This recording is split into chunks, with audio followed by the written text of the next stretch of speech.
제가 오래전에 군대에 갔을 때에 처음 느낀 충격은 왜 같은 일을 반복하게 하느냐 하는 것이었습니다. 군기 바짝 들어서 시키는 대로 했는데 제일 처음 한 게 경례입니다. 경례 각도가 틀어졌다고 또 시키고 또 시키고, 그리고 제식 훈련을 합니다. 군대에서 좌양좌 우양우 뒤로 돌아 앞으로가 이 가장 기본적인 제식 훈련을 얼마나 많이 반복하는지 모릅니다. 특별히 신병 교육대에서 끊임없이 마지막까지 이 교육을 합니다. 그리고 화생방 교육, 또 총검술, 야간 각계 전투, 이런 여러 가지 훈련을 합니다. 가장 힘든 것은 제식 훈련이었습니다. 가장 기본이 되는데 항상 거기서 강조하는 게 반복 훈련 이렇게 반복하고 끊임없이 합니다. 왜 이렇게 할까요? 이것이 몸에 배도록 하기 위함이었습니다. 이스라엘 백성들이 광야를 가면서 끊임없이 반복하는 이런 일들이 생기게 되어지고, 또 끊임없이 하나님의 훈련을 시키는 일들이 굉장히 많이 있었습니다. 지금 이스라엘 백성들이 신광야를 떠났습니다. 그리고 르비딤이라는 곳으로 가고 있습니다. 목적지는 중간 목적지가 호렙산입니다. 이 르비딤에서 머물렀는데 여기에서 굉장히 그들이 힘들어했다 이렇게 말합니다. 자, 1절에 보면 이스라엘 백성들이 온 회중이 여호와의 명령대로 신광야를 떠나서 그 노정으로 행해서 어디까지 갔습니까? 르비딤까지 왔습니다. 그런데 문제가 생겼어요. 거기에서 마실 물이 없어졌습니다. 마실 물이 없다. 자, 이 마실 물이 없다는 것은 그들에게는 굉장히 충격적인 일이겠지요. 일찍이 그들에게는 쓴물이 단물이 되는 그런 일도 경험을 했습니다. 또 하나님의 능력으로 그렇게 치유의 능력도 경험을 했습니다. 근데 오늘 두 번째 물 사건이 나옵니다. 마라의 물 사건과 르비딤의 물 사건, 오늘 두 가지가 나오는데, 이것이 물이 없는 것이 백성들의 잘못으로 생긴 것인가? 절대로 그렇지 않습니다. 가만히 보면 1절을 보면 여호와의 명령대로 신광야를 떠나서 그 노정대로 행하여 르비딤의 장막을 쳤다 이렇게 말하고 있습니다. 이것을 보면 그 노정대로 르비딤의 장막을 쳤다는 것은 하나님이 가라는 곳으로 갔고 머물라는 곳에 머물렀습니다. 그러니까 순종의 훈련을 했고 하나님의 말씀을 따라하는 그 훈련을 충분히 했던 것이죠. 그런데 이 2절에 보면 무슨 일이 생깁니까? 모세와 다투는 일이 생깁니다. 모세에게 뭐라고 이야기했겠어요? 물을 내놔라는 거예요. 무조건 내놓으라는 거예요. 모세가 물이 있으면 풍부 있으면 줄 수 있겠지만 없잖아요. 그러니까 다짜고짜 내놓으라니까, 아니 나도 없는데 어떻게 내놓으라 하느냐, 이렇게 해서 다투게 된 것이지요. 3절에 보면 모세를 향해서 심하게 원망을 하고 있습니다. 이 반응이 엄청난 원망입니다.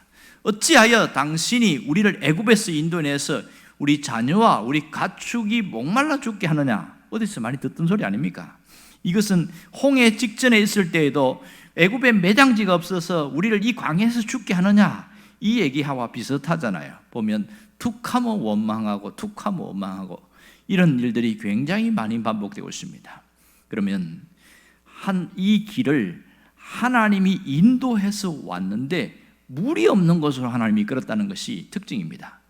왜 이런 일이 생기게 했을까요?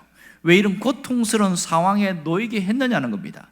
그들이 잘못한 건 하나도 없어요. 그러면 하나님이 뭘 하기 위함일까요? 여기는 하나님의 숨겨진 뜻이 있습니다.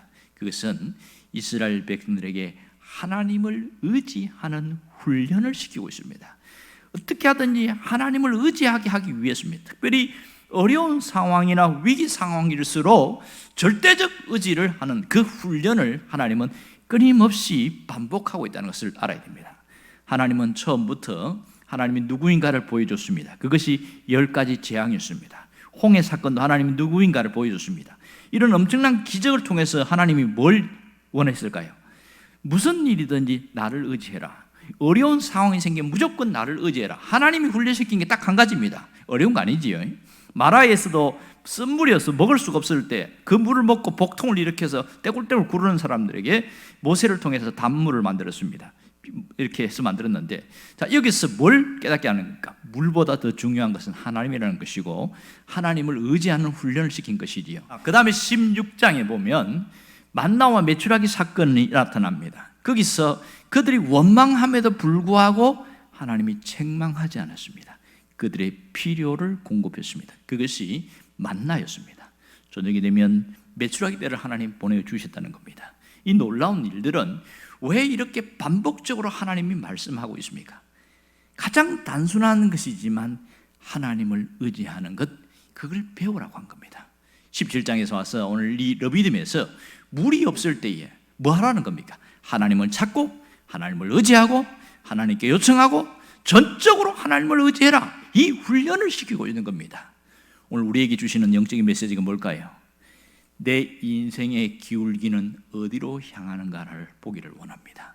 내 인생의 무게중심이 어디로 향하는지 점검해 보라는 겁니다. 오늘 이스라엘 백성들처럼 그렇게 쏠리고 있는지, 아니면 하나님을 의지하는 쪽으로 쏠리고 있는지, 우리 인생의 기울기가 어디로 향한지를 점검해 보라는 것이지요. 실상 우리 눈앞에 있는 현실 속에서 하나님을 더 의지하고 있는가, 세상을 의지하고 있는가, 늘 점검해 봐야 됩니다. 우리의 기울기는 언제나 중립적이기보다는 한쪽으로 쏠리게 되어 있습니다. 신앙적인 것에 쏠릴 수도 있고 불신앙적인 것으로 쏠릴 수도 있습니다. 이 기울기가 지금 어디로 가고 있는지를 한번 점검해 보라는 거예요. 그리고 인생의 무게중심이 지금 어디에 멈춰 있는지를 보고, 혹시 세상이나 세상에 있는 것들에 치우쳐 있으면 다시 하나님께로 무게중심을 옮기라는 겁니다. 자, 우리가 현실을 보면서 어떻게 살고 있는지를 한번 점검해 보면 좋겠어요. 무엇을 더 의지하고 있습니까? 하나님을 더 의지한다고 과연 제대로 말할 수 있느냐는 겁니다. 사람들이 말은 나 하나님 의지합니다, 그렇게 이야기를 해요. 정말 하나님을 의지하는 것인가? 많은 사람들이 기도할 때도 그러고 사람들한테도 얘기할 때도 저는 하나님 의지합니다, 이렇게 말을 하는데, 실상 그들의 삶을 보면 하나님을 의지하는 게 맞는가 할 정도로 의문점이 들 때가 상당히 많이 있습니다. 과연 하나님을 의지한다고 말했다면 어떻게 행동합니까? 하나님을 의지하는 그런 모습들이 드러나게 되겠지요. 예를 들자면 예배를 놓아서도 그렇습니다. 자, 나는 하나님을 의지합니다, 이렇게 말한 사람이면 예배에 빠집니까? 예배에 잘 드립니까? 잘 드리겠지요. 그런데 내 이익과 상충될 때에, 내 이익과 관련된 일이 생길 때에는 예배에 대해서 타협점을 찾아갑니다. 늘 하나님께 예배 드렸으니까 한두 번쯤은 빠져도 하나님 이해하시겠지, 내 형편 아니니까 하나님이 아시겠지, 스스로 위로하고 스스로 위안을 삼고 하나님이 그렇게 아시겠지 하고 스스로 묻어버립니다. 과연 이게 맞을까요? 말로는 하나님을 의지한다고 하지만 실상 그의 행동에는 절대로 하나님을 의지하는 행동이 아닙니다. 그 속에 어느 한 부분은 불신앙이 그 속에 섞여 있다는 것을 알 수 있습니다. 기도도 마찬가지예요. 기도가 중요한 것을 알고 기도해야 한다는 거 압니다. 지금 현재 있는 현안의 문제들, 산적한 문제들, 이거 내가 해결할 수 없는 일들이 참 많아요. 그래서 기도해야 되겠구나, 거기까지는 다 느껴요. 그렇지만 하나님을 의지하지 않는 사람은 기도 안 합니다. 생각만 하고 있어요. 진짜 하나님을 의지하는 사람은 어떻게 합니까? 내가 어느 자리에 있든지 기도의 자리로 나아간다는 것을 알 수 있습니다. 신앙생활을 하다 보면 가끔 헌금 생활에서 걸릴 때가 있는데요, 거기서도 보면 하나님을 의지하는지 의지하지 않는지 그것이 분별이 되어집니다. 말만 갖고는 절대로 하나님을 의지한다고 할 수가 없겠지요. 예를 들어서 11조 같은 경우에 다 해야 되는 거 압니다. 그러나 현실과 환경 속에서 내가 여러 가지 문제가 있어서 다음에 해야지, 나중에 해야지, 그러다가 보니까 못할 때가 많습니다. 이런 것을 보면 내가 과연 하나님 의지하는지 안 하는지를 봐야 됩니다. 우리가 정말 하나님이 우리에게 신앙생활에서 반복하여 훈련되어지기를 원하는 게 뭘까요? 하나님을 의지하는 것을 삶으로 증명해내라는 겁니다. 내가 하나님을 의지하느냐? 그러면 그 삶으로 한번 나타내 보라는 겁니다. 이게 주님이 원하는 것이에요. 사실은 신앙생활에 엄청나게 어려운 것이나 엄청나게 힘든 걸 요구하는 것도 아니고 많은 대가를 요구하는 것도 아니고 가장 기본적이고 단순한 것을 요구하는데도 불구하고 이것이 훈련이 되지 않은 사람들은 끊임없이 힘들어합니다. 여러분, 신실한 믿음의 사람은 신앙 고백이 분명합니다. 신실한 믿음의 사람들은 신앙 고백으로 살아갑니다. 그 고백이 입으로만 끝나는 것이 아니라 삶으로 신앙 고백한다는 거 아니겠습니까? 이 점이 대단히 중요한 것이겠지요. 여러분, 신앙 고백이 삶으로 된다는 것은 무슨 말입니까? 내가 믿는 그 신앙을 행동으로 드러내는 것을 말합니다. 아무리 찬송을 열심히 하고 아무리 기도를 열심히 해도 삶으로 증명되지 않는 신앙은 어쩌면 가짜가 될 수 있다는 겁니다. 진짜 신앙은 삶으로 나타날 때에 그게 진짜입니다. 진짜 다이아몬드와 가짜 다이아몬드 차이점이 뭡니까? 빛이 난다고 해서 유사한 색깔이라고 해서 진짜가 아닙니다. 딱 빛을 비춰볼 때에 진짜 다이아몬드는 아주 다양한 빛을 비춥니다. 가짜는 하나밖에 안 나옵니다. 유사한 것이라고 해서 진짜는 아닌 거예요. 신앙은 진짜가 되어야 됩니다. 그러려면 삶을 통하여 우리가 그것을 증명할 수 있는 겁니다. 여러분은 진짜 신앙인이 되기를 원합니다. 하나님을 의지하지 않는 이유가 뭘까요? 왜 신앙인들 속에 하나님을 의지해야 되는 걸 알면서도 의지하지 못하는 것은 그 속에 불신앙이 남아있기 때문에 그렇습니다. 마음 깊은 곳에 부분적 불신앙이 남아있기 때문에 그것 때문에 하나님을 의지하지 못하는 겁니다. 이스라엘 백성들을 보십시오. 그들에게 얼마나 많은 기적을 보여줬고 얼마나 많은 것을 주었습니까? 원망을 해도 하나님이 먹을 걸 줬습니다. 필요를 공급해 줬어요. 그들이 하나님 앞에 시험하면서 진짜 하나님 주는가 안 주는가 보자 10번을 시험해도 하나님이 그들을 진노하지 않으시고 끝까지 참으시면서 계속 하나님 의지하는 훈련을 시켰습니다. 그런데 왜 그들이 이 하나님을 의지하는 것에 자꾸 미흡하고 미달되었을까요? 그것은 그들 속에 남아있는 불신앙 때문에 그렇습니다.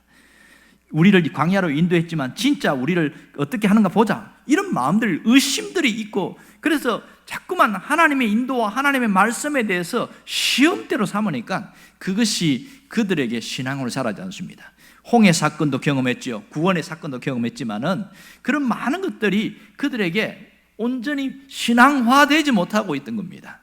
부분적 불신앙은 우리를 굉장히 신앙생활에 발목을 잡는다는 것을 알아야 됩니다. 그러므로 우리 안에 혹 불신앙이 있다면 싹 몰아내야 됩니다. 내 안에 조금이라도 남아있으면 그것이 내 신앙을 발목 잡고 있습니다. 여러분, 불신앙이라고 하니까 전체가 불신앙이 아니라 부분적 불신앙에는 갈아야 됩니다. 이 불신앙은 그림자와 같아요. 밤에도 낮에도 끝까지 따라다니다가 어느 순간 툭 튀어나옵니다. 이게 불신앙입니다. 그러므로 불신앙을 찾아서 없애지 않으면 그만큼 삶의 고통과 어려움이 반복되어지고 그만큼 또 다시 반복하는 훈련이 되어진다는 것을 알아야 합니다. 여러분, 이 불신앙을 버리지 않으면 계속 반복되어집니다. 그러면 이 불신앙이 어디에 있냐는 거예요. 그 사람의 의식 속에 있습니다. 의식 구조를 보면 그 사람이 불신앙이 남아있는지 청산됐는지가 정리되어집니다. 환경을 바라볼 때에 어떤 생각을 갖고 바라보는가, 사람을 바라볼 때에, 문제를 바라볼 때에 어떤 의식으로 바라보고 어떻게 평가하고 어떻게 말하는가, 그것을 보면 이 사람 속에 불신앙이 몇 퍼센트 남아있는지가 증명이 되어지고 있습니다. 이 불신앙은 싹 몰아내버려야 됩니다. 예수의 이름으로 몰아내면 싹 없어집니다. 예수님의 보혈로 씻어내면 깨끗이 없어집니다. 하나님이 우리에게 원하는 것은 찌꺼기 같은 불신앙을 완전히 청산해서 순수 신앙인이 되라는 겁니다. 순수 신앙인. 왜 이렇게 강조하고 있을까요? 하나님은 죽은 자의 하나님이 아니라 산 자의 하나님이시기 때문에 그렇습니다. 하나님은 산 자의 하나님이라는 겁니다. 모세를 불렀을 때 하나님이 제일 먼저 뭔 얘기를 하냐면 나는 아브라함의 하나님이요 이삭의 하나님이요 야곱의 하나님이다 이러면서 모세를 불러서 얘기합니다. 무슨 얘기입니까? 하나님은 죽은 자의 하나님이 아니라 살아있는 산 자의 하나님이라는 것을 이야기하고 있습니다. 그래서 하나님이 이 모세에게 나는 스스로 있는 자라고 하면서 그 살아있다는 것을 실물 교육을 시켰잖아요.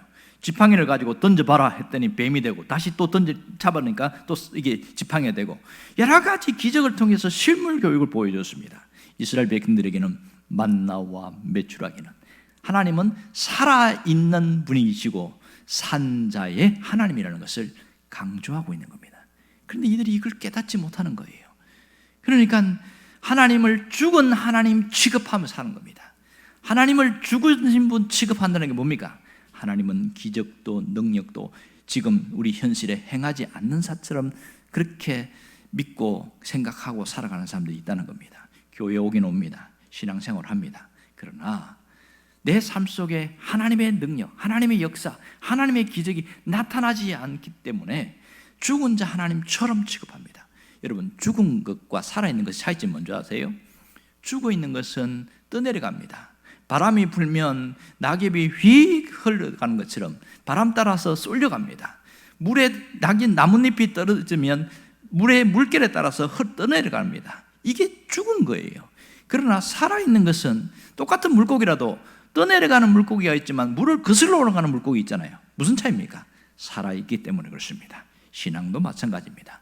신앙이 살아있을 때는 이 세속의 물결을 거슬러 올라가고 모든 불신앙을 무너뜨리고 살아있는 신앙인으로 살아가려고 하는 그 간절함과 열정이 있습니다. 산자의 하나님을 믿고 사는 사람들은요, 벌써 언제나 긍정적이에요. 산자의 하나님을 믿는 사람은 하나님을 전적으로 신뢰합니다. 산자의 하나님을 믿는 사람은 언제나 선택하는 게 달라요. 생명을 선택하고 기쁨을 선택하고 감사를 선택합니다. 그래서 자기 삶 속의 모든 것이 이것이 아우러져서 내가 하나님을 위하여 살아간다, 이런 마음으로 나아진다는 것을 우리가 분명히 깨달아야 합니다. 자, 그러면 오늘 우리가 어떤 결심을 하고 살아가야 할까요? 우리가 살아있는 신앙인으로 살아가리라는 그런 결단이 있어야 됩니다. 오늘 하루하루를 살아가는 동안에 이 하루를 소중히 여기며 살아가는 것이 첫 번째입니다. 살아있는 신앙인은 내 삶을 낭비하거나 허비하지 않는다는 사실입니다. 낭비한다는 것은 자기 만족을 위해 살아가는 것이고요, 세상의 향락을 위해 사는 것이잖아요. 낭비하지 않는다는 것은 이 삶을 가치 있게 소중하게 쓰는 겁니다. 세 번째는 내 삶을 주님의 기쁨을 위해서 살아가고 주님을 기쁘시게 하는 자, 이것이 살아있는 신앙인으로 살아가는 자입니다. 이런 자에게는 어둠이 머물 수가 없습니다.